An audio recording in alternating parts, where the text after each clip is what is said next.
Hi, welcome to the PoliticAL update with me, Alexandra Acker-Lyons. It is Friday, May 19th, 2025. Um, Once again, big thank you to Dakota and Amit from Alliance for Youth Action for making my cute t-shirts. More on that soon. I got to spend some time in Kansas City this week. It was my first time there. Checked Kansas off on my list of states. I'm up to 45. Went to Kansas City Joe's for some barbecue. But it is also related to our theme for the week, which is expanding the map. So shout out to John Ewing and his team, who won the Omaha mayor's race, flipped that seat, defeated a Republican incumbent, building off of a lot of work that's been done there for many cycles, both at the local and federal level, and hopefully indicates more good things to come in Nebraska as we continue to expand the map there.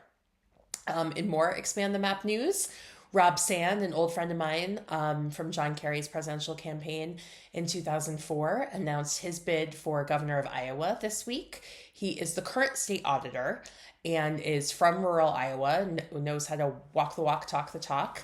And he actually has a really good shot here. The Cook Political Report changed its rating from solid Republican to lean Republican just based off of his announcement.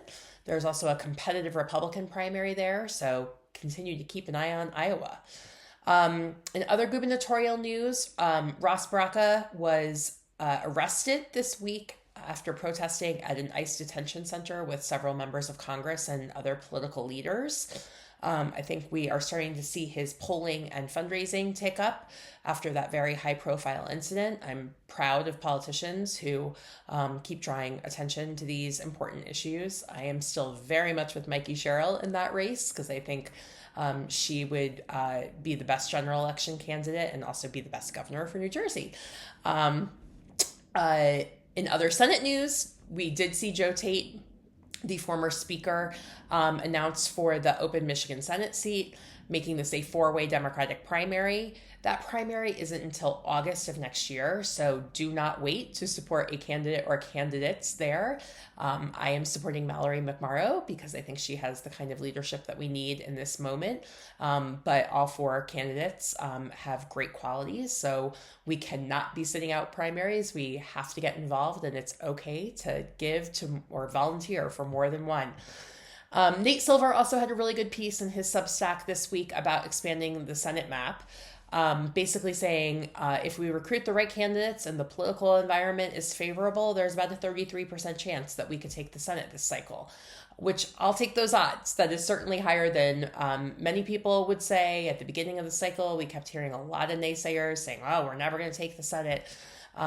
We have to try. We have to try.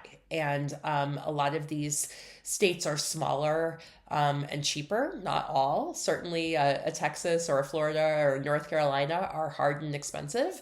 But we are just never going to get to 60 votes or even 50 and 270 electoral college votes if we are not trying to play in more places. The other kind of big thing this week, everyone's been talking about Jake Tapper and Alex Thompson's new book, Original Sin, filled with lots of juicy Joe Biden gossip. I have pre-ordered it. I do read all the books, as you can see here. Anxiously awaiting its arrival. And of course, I want the hot goss, but I also just think that we have to look back on 2024 with eyes wide open if we want to really understand what happened so that we can move forward and win. And finally, a big double middle finger to House Republicans who are trying to defund Planned Parenthood through cuts in Medicaid and the reconciliation bill. That vote in the Budget Committee failed today. Republicans are in disarray. We're hearing that Senators Collins and Murkowski are no on this. Every once in a while, they like to remember that they're pro-choice. So hopefully this will not go through, but as a proud Planned Parenthood Federation Action Fund board member, proud Planned Parenthood of the Rocky Mountains Action Fund board member, former Planned Parenthood staffer, just recognizing how many women, how many people are dependent upon Planned Parenthood for their care, not just abortion care, all kinds of care. This one is personal and a reminder that bad policy is also bad politics. So keep those comments coming. I really appreciate them. Thank you for watching. Please subscribe and please help share the word. More from PoliticAL next week. Thanks.